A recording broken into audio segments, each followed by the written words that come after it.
Hi అండి, అందరికీ నమస్కారం. నేను మీ Venugopal Reddy from Josh innovations private limited, Josh institute of foreign languages, ed nine career guidance సంయుక్తంగా విద్యార్థులకు అవసరమైనటువంటి వందలాది వీడియోస్ మనం రూపొందిస్తున్నాం.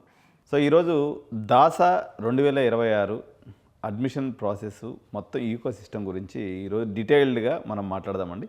ఒకసారి ఈ వీడియో కానీ మనం చూసినట్లయితే అడ్మిషన్ ప్రాసెస్ మొత్తం కూడా మీకు మ్యాక్సిమం అవగాహన అనేది వస్తుంది. సో ఈ సిరీస్ అయితే కంటిన్యూ చేద్దాం. మనం నెక్స్ట్ ఇంకొక 10 వీడియోస్ ఎక్కడైతే డిఫరెంట్ ఏరియాస్లో పేరెంట్స్కి డౌట్స్ అనేది రావడం జరుగుతుంది. అదేవిధంగా దాసా సంబంధించినటువంటి పూర్తి స్థాయి గైడెన్స్ కోసం స్క్రోల్ అవుతున్నటువంటి మా నెంబర్ కానీ కాల్ చేసినట్లయితే entire process will be taken care by ed nine counsellors. మీకు మొత్తం కూడా అడ్మిషన్ ప్రాసెస్ పూర్తయి మీ బాబు కాలేజీలో అడుగుపెట్టేదాకా మేము బాధ్యత తీసుకోగలం. ఒకసారి ఈ వీడియోలో వివరాలని కూడా చూద్దాం. DASA 2026 engineering admission eco system అండి, the ultimate strategic guide for NRIs, OCIs and foreign nationals. So DASA 2026 NRI విద్యార్థుల కోసం పూర్తి డైరెక్షన్ మరియు అత్యుత్తమ ఇంజనీరింగ్ కళాశాలలో మీ ప్రవేశానికి ఒక స్ట్రాటజిక్ వ్యూ ఏంటనేది మనం చూద్దాం. So the challenge versus the super న్యూమరీ advantages. ఇప్పుడు మనకు డొమెస్టిక్లో తీసుకున్నప్పుడు విపరీతమైనటువంటి కాంపిటీషన్ ఉంది. పర్టికులర్గా కంప్యూటర్ సైన్స్ సీట్స్ కోసం అయితే ఓవర్ పాపులేషన్ చూడండి, 150 కోట్ల మంది పాపులేషను, అంటే 14-15 లక్షల మంది మనకి విద్యార్థులు ఎలా ఉన్నారో చూడండి, నిండిపోయి ఉన్నారు. వేరే ఇక్కడికి వచ్చేసరికి దాసా అడ్వాంటేజ్ ఏంటంటే direct admission of students abroad scheme. This provides accessible super న్యూమరీ seats strictly for the global Indian diaspora and foreign talent. Foreign nationals కోసము, అదేవిధంగా గ్లోబల్ ఇండియన్ డయాస్పోరా కోసం ఇది ఉద్దేశించబడింది. సో భారతదేశంలో 15 లక్షల మందితో మనం పోటీ ఉన్నప్పటికీ విదేశాల్లో ఎన్ఆర్ఐ విద్యార్థులకు ఎన్ఐటీస్ మరియు ట్రిపుల్ సులభంగా ప్రవేశం పొందడానికి దాసా అనేది ఒక అద్భుతమైనటువంటి అవకాశం. So mapping the 2026 administrative framework. So మొత్తం దీంట్లో 60+ పార్టిసిపేటింగ్ ఇన్స్టిట్యూట్స్ ఉన్నాయండి. మినిస్ట్రీ ఆఫ్ ఎడ్యుకేషన్ ఆధ్వర్యంలో ఇది నడుస్తుంది. మనకి ఎగ్జామ్ కండక్ట్ చేసేది national testing agency, exam coordinator. So ఈ సంవత్సరం దాసా కౌన్సిలింగ్ నిర్వహించేటువంటి సంస్థ వచ్చేసి ఎన్ఐటి క్యాలికట్ అండి. This is the coordinating institute for this. So ఇందులో అయితే ఐఐటీసీకి ప్రవేశం దాసా ద్వారా జరగదు. ఓకే. సో ఒకప్పుడు ఎలా ఉండేదంటే అండి, ఈ శాట్ స్కోర్స్ ద్వారా కూడా ఈ దాసా స్కీమ్లోకి పిల్లలు వచ్చేవాళ్ళు. ఇప్పుడు అదైతే మొత్తం రూల్డ్ అవుట్ అనేది తీసేయబడింది. జేఈ మెయిన్స్ 2026 తప్ప వేరే ఏ ఇతర మార్గం ద్వారా ఎన్ఐటీసీలోకి పోయేటువంటి మార్గం లేదు, లేదా దాసా కౌన్సిలింగ్లో పార్టిసిపేట్ చేసే అవకాశమే లేదు.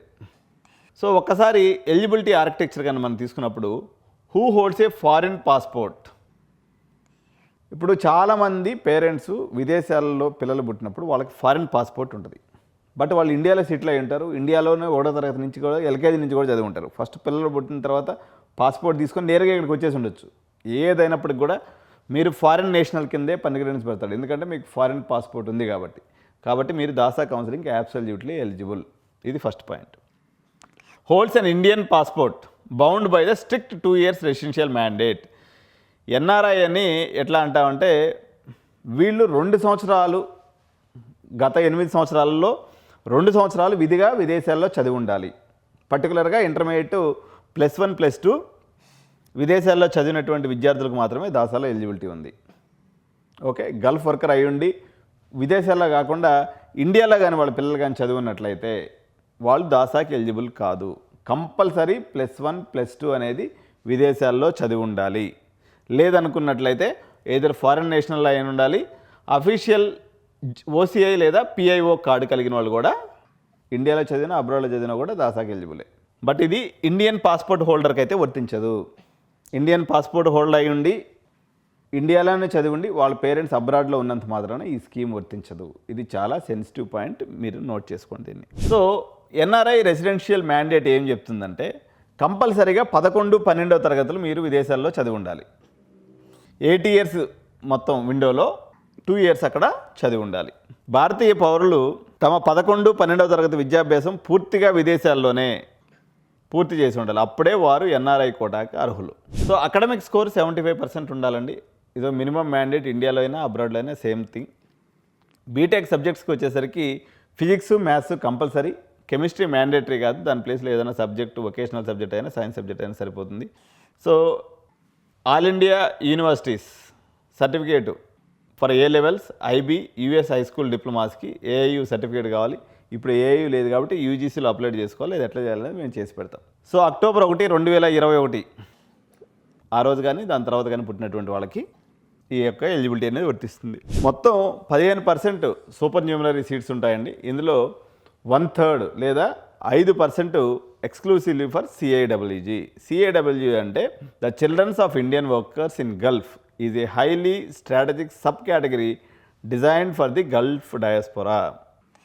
సో 5% అనేది వాళ్ళ కోసం పెట్టింది. ప్లస్ ఫీజు కూడా ఇది నార్మల్ ఫీజే ఉంటుంది అనమాట. 1.3 lakhs 1.5 lakhs లోపలే ఉంటుంది. సో గల్ఫ్ సిఏడబ్ల్యూజీ కోటాలో ఉన్నటువంటి ఏ దేశాల్లో ఉండేటువంటి వాళ్ళకి ఇది వర్తిస్తుంది. యుఏఈ అంటే దుబాయ్, అబుదాబి, షార్జా ఇటువంటి ప్రాంతాల్లో ఉన్నటువంటి వాళ్ళకి, Saudi Arabia, Qatar, Oman, Kuwait, Bahrain, Iraq. ఇందులో ఇరాన్ అనేది లేదండి. ఇరాన్లో ఉన్నటువంటి పేరెంట్స్కి ఇది వర్తించదు. జనరల్ దాసా కోటాలో మీకు సెమిస్టర్కి $4,000 ఉంటే, అంటే దగ్గర దగ్గర $6,60,000 సంవత్సరానికి ఉంటే, ఇక్కడ వచ్చేసి 1,25,000 సిఏడబ్ల్యూజీ అడ్వాంటేజ్ అనేది ఉంటుంది. అంటే ఫీజు అనేది చాలా చాలా తక్కువ. ఇక్కడ ఫీజు వచ్చేసి చాలా ఎక్కువ. సో సిఏడబ్ల్యూజీలో కోటా రావాలంటే కొంచెం కాంపిటీషన్ కూడా ఎక్కువ ఉంటుంది. దాసా అంటే మీరు ఎన్ఆర్ఐ కోటాలో కానీ పెట్టుకున్నట్లయితే కొంచెం ర్యాంక్ ఫ్లక్చువేషన్ అవుతుంది. ఎందుకంటే ఫీజు ఎక్కువ కదా, చాలామంది ముందుకు రారు అన్నట్టు. సో ఇది ఒకసారి చూద్దాం. Advanced playbook the double category strategy. So ఒక గల్ఫ్ క్యాండిడేట్ వచ్చేసి సిఏడబ్ల్యూజీలో అప్లై చేసుకోవచ్చు, అదేవిధంగా జనరల్ దాసా పూల్లో కూడా అప్లై చేసుకోవచ్చు. తద్వారా ఒకవేళ తనకి తర్వాత కాలంలో తను కోరుకున్న సీటు సిఏడబ్ల్యూజీలో కోటాలో వచ్చేసింది అనుకోండి, ఆ ఎక్స్ట్రా కట్టినటువంటి పేమెంట్ ఏదైతే ఉంటుందో, దాసాపూలకి అయితే ఫుల్ పేమెంట్ చేస్తాం కదా, 6 లక్షల సెమిస్టర్ వైజ్ తీసుకున్నప్పుడు $4,000. ఆ remaining amount CAWG quota fee పట్టేసుకొని రిమైనింగ్ ఫీజు అనేది రిటర్న్ ఇచ్చేస్తారు. సో ఈ దాసా స్కీమ్లో 31 ఎన్ఐటీసు, అదేవిధంగా IIITs, ఒక 3 school of planning and architecture, అదేవిధంగా ఢిల్లీ టెక్నాలజికల్ యూనివర్సిటీ మరియు NSUT కూడా దీంట్లో పార్టిసిపేట్ చేస్తూ ఉంటాయి. సో ప్రధానంగా కేటగరైజేషన్ ఆఫ్ 31 ఎన్ఐటీస్ మనం తీసుకున్నప్పుడు టైర్ 1 ఎన్ఐటీస్గా ట్రిచి, వరంగల్, క్యాలికట్, సూరత్కల్, రూర్కెలా ఇవి టాప్ 5 ఎన్ఐటీస్ అండి. టాప్ 6 నుంచి మిడ్ టైర్లో తీసుకున్నప్పుడు జైపూరు, అలహాబాదు, దుర్గాపూరు, నాగ్పూరు వీళ్ళకి టాప్ 2 కింద వస్తుంది. టాప్ 3 ఎన్ఐటీస్ కింద పాట్నా, అగర్తలా, సిల్చర్ ఇలాంటి ఎమర్జింగ్ ఎన్ఐటీస్ కూడా ఉన్నాయి. సో మీరు చూజ్ చేసుకునేటప్పుడు వీటిని కేటగిరీల వారీగా చూజ్ చేసుకోవాలి మీ యొక్క ర్యాంక్ని బట్టి. సో IIITs కూడా మనకి IIIT అలహాబాద్ కానీ, IIIT శ్రీ సిటీ కానీ మంచి IIITs అండి. వీటి మీద కూడా మీరు ఫోకస్ పెట్టుకోండి.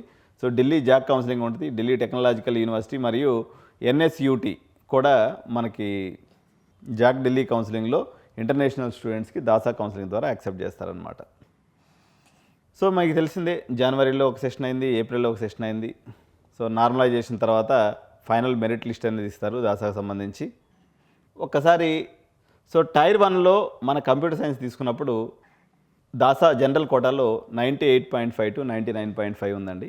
సో సిఏడబ్ల్యూజీలో తీసుకున్నప్పుడు 96 to 98.5 ఉంది. ఎలక్ట్రానిక్స్లో తీసుకున్నప్పుడు టైర్ 1 గ్రూప్ ఆల్రెడీ మనం ఇందాక చెప్పాం టైర్ 1లో ఏమేమి ఉంటాయనేది. ట్రిచి, వరంగల్, సూరత్కల్, రూర్కి ఇవన్నీ ఉంటాయన్నమాట. సో 97 నుంచి 98.5 ఉంది. అదేవిధంగా ఎలక్ట్రానిక్స్ సిఏడబ్ల్యూజీ కోటాలో తీసుకున్నప్పుడు 94% కూడా వచ్చేస్తుంది. మెకానికల్, ఎలక్ట్రికల్ తీసుకున్నప్పుడు 1 అనుకోండి, 2 అనుకోండి. సో దాసా జనరల్ కోర్సింగ్లో 93 to 96% ఉంటే సిఏడబ్ల్యూజీ కోటాలో 90 to 93% అనేది మీకు దొరికిపోతుందండి. 90% వచ్చినా కూడా మీకు టైర్ 1లో కానీ, మోస్ట్లీ టైర్ 1లో దొరుకుతుంది. ఏదైనా మిస్ అయితే కూడా టైర్ 2లో దొరికిపోతుంది అనమాట. జోసా అనేది డొమెస్టిక్ కౌన్సిలింగ్ అండి. డ్యూయల్ ఎలిజిబుల్ అయినా face forced competition against 1.2 citizens. DASA supernumerary పాత్వేలో మీకు కాంపిటీషన్ అంత ఎక్కువ ఉండదు, కానీ ఇప్పుడు అందరూ కూడా తెలిసిపోయింది కాబట్టి వాళ్ళు కూడా అప్లై చేసుకుంటూ ఉన్నారు. సో దీని యొక్క రిజిస్ట్రేషన్ ప్రాసెస్ సపరేట్గా చేసుకోవాలి. సో మీ జేఈ మెయిన్స్ అప్లికేషన్ నెంబర్ ద్వారా ఈ రిజిస్ట్రేషన్ అనేది యాక్టివ్ అవుతుంది.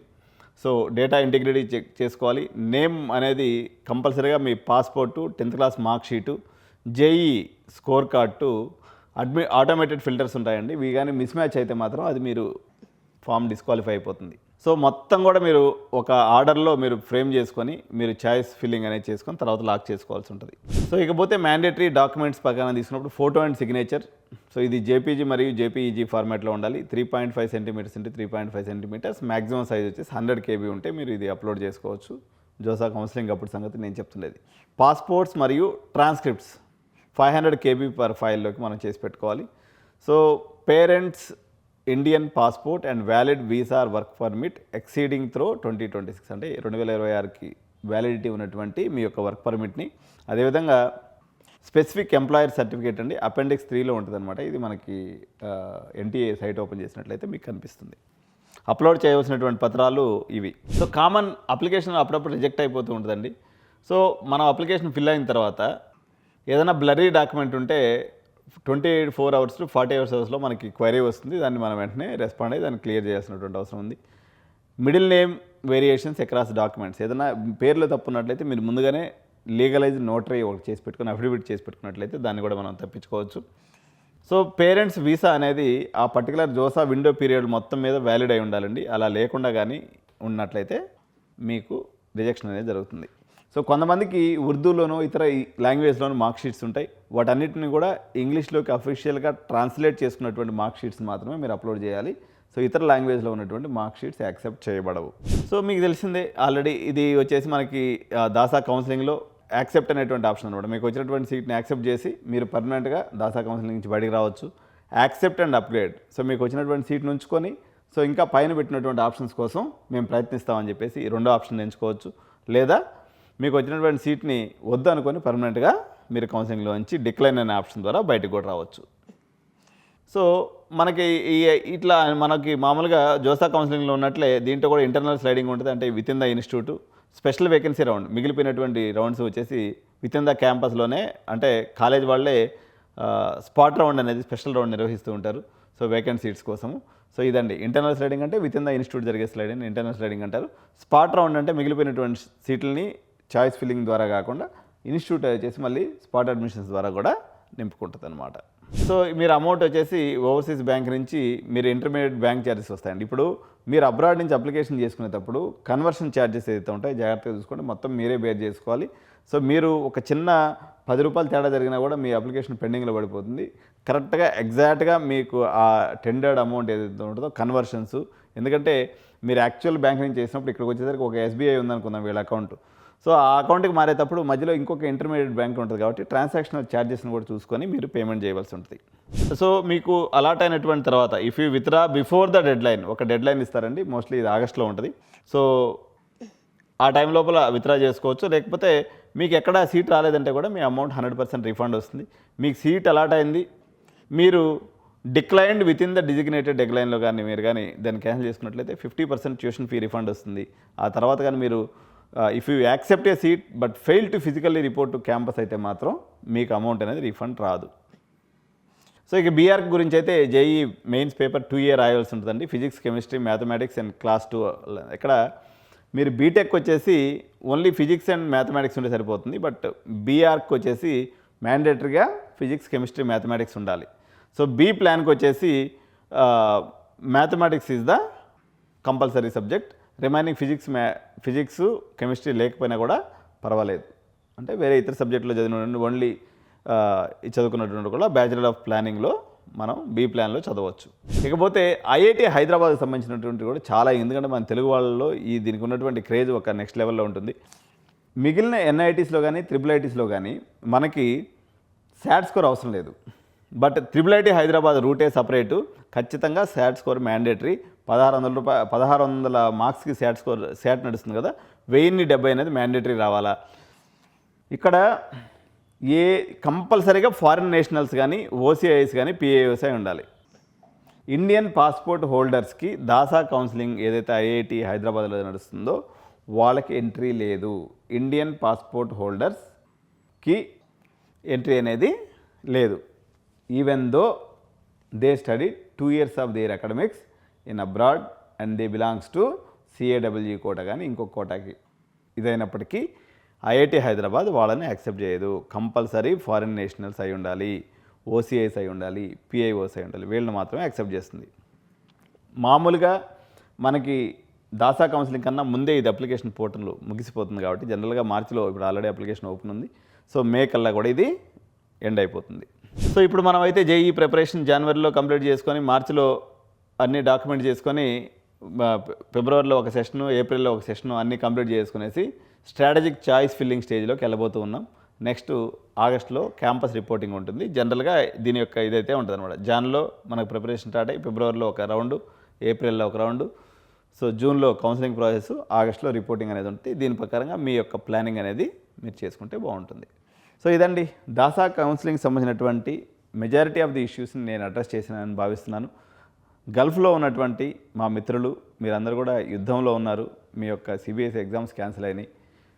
అక్కడ పరిస్థితుల కారణంగా మీరు ఎవరైతే ఇండియాకి రాదలుచుకున్నారో, మీ పిల్లలు ఎక్కడ ఉన్నారో, మేము బెంగళూరు, అదేవిధంగా ఎస్ఆర్ఎం, అమృత లాంటి ప్రీమియం ఇన్స్టిట్యూషన్స్లో కూడా మేము అడ్మిషన్ చేసి పెడతాము. అదేవిధంగా ఢిల్లీ, హైదరాబాద్, బెంగళూరు, చెన్నై ఇలా అనేక ప్రీమియర్ ఇన్స్టిట్యూషన్స్లో ఎడ్యునైన్ మీకు అడ్మిషన్ చేసి పెట్టగలదు. సో మీకు మంచి స్కోర్ జేఈలో వచ్చినట్లయితే so you try for దాసా counselling. Even ఒక 10,000 పే చేసుకుని మీకు దాసా కౌన్సిలింగ్లో కూడా ఎడ్యునైన్ మీకు హెల్ప్ చేస్తుంది. ఇఫ్ నాట్ మీకు స్కోర్ ఏదైనా కానీ ఒక 70, 80, 60, 40 ఎంత ఉంది, మీకు సిఏడబ్ల్యూజీ కోటా ఉంది, అయినప్పటికీ కొన్ని ప్రైవేట్ కాలేజెస్లో కూడా మీకు యాక్సెప్టెన్స్ ఉంటుంది. సో వాటికి సంబంధించినటువంటి డీటెయిల్స్ మరియు వాటి యొక్క డొనేషన్ పార్ట్స్ గురించి ఏదైతే ఉందో మీరు తెలుసుకోవాలన్నట్లయితే స్క్రోల్ అవుతున్నటువంటి నెంబర్కి కాల్ చేయండి. తప్పకుండా మీకు సరైనటువంటి గైడెన్స్ ఇచ్చి మీ యొక్క అడ్మిషన్ ప్రాసెస్ని హ్యాపీ చేసేదానికి మేము మా వంతుగా ప్రయత్నం చేస్తాం. Thank you so much. జై హింద్, జై భారత్.